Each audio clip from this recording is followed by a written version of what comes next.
আজকে যে কথাটি এসছে যে আমাদের ডাক্তারদের ইনসেনটিভ, ইয়েস, ডাক্তার এবং সরকারি কর্মচারীরা যারা পাহাড়ি অঞ্চলে দুর্গম অঞ্চলে কাজ করে তাদের ভাতা দেওয়ার সিস্টেম ছিল এবং এখনো কোনো ক্ষেত্রে আছে।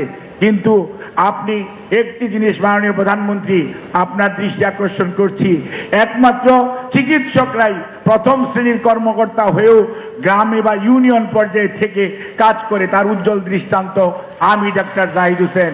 কিন্তু আমি চেয়ারম্যানের বাড়িতে থেকেছি, স্কুল ঘরে আমার ইউনিয়ন সাব সেন্টার ছিল, থাকার জায়গা নাই এবং আমার বসার জায়গা ছিল না। 1984 সনের কথা বলছি।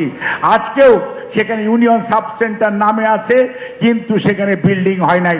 1362টা ইউনিয়ন সাব সেন্টার আছে হেলথের অধীন। কাজেই আজকে এটাকে যদি যুগোপযোগী আপনি যে উদ্যোগ গ্রহণ করেছেন, আমাদের যে পরবর্তীতে দেশনেত্রী বেগম খালেদা জিয়ার সময় আমাদের সবার বক্তব্য ছিল আস্থাশীল স্বাস্থ্য ব্যবস্থা গড়ে তোলা হবে।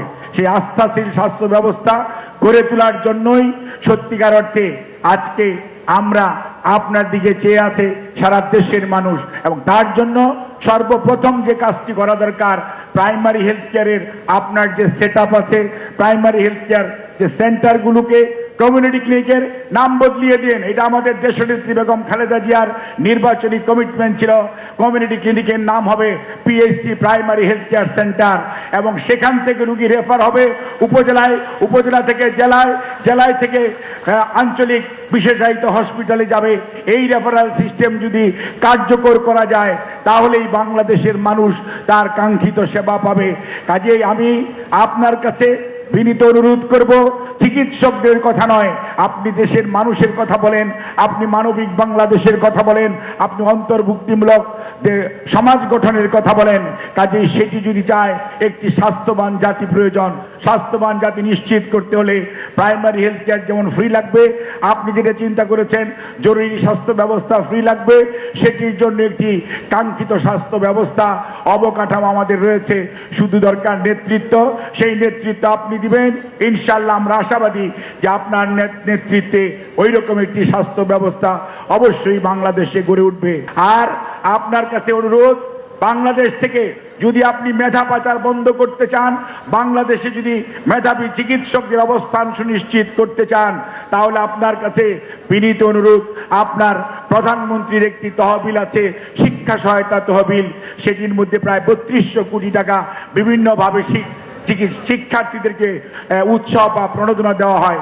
সেখান থেকে আপনি চিকিৎসক খুঁজে বের করে তাদেরকে উচ্চ শিক্ষার জন্য স্থানীয়ভাবে এবং বিদেশে আপনি কি কয়েকটা ক্যাটাগরি করতে পারেন। বাংলাদেশে যারা উচ্চ শিক্ষা গ্রহণ করবে তাদেরকে কি প্রণোদনা দিবেন, এবং যারা আঞ্চলিক পর্যায়ে প্রশিক্ষণ গ্রহণ করবে তাদেরকে কি প্রণোদনা দিবেন, আর যারা আরো ভালো পিএইচডি করতে চায় তাদেরকে কি প্রণোদনা দিবেন। মালয়েশিয়ার মাহাথির মোহাম্মদ যেরকম প্রত্যেক বছর 2000 ডক্টরেট করার জন্য মালয়েশিয়ানকে পাঠায়, আবার তারা দেশে ফেরত আসতে বাধ্য হয়। আপনিও সেই তহবিলে আমার জানা মতে সেখানে অনেক অর্থ অব্যয়িত থেকে যায়, শুধুমাত্র মানুষের অজ্ঞতার কারণে, মানুষ না জানার কারণে।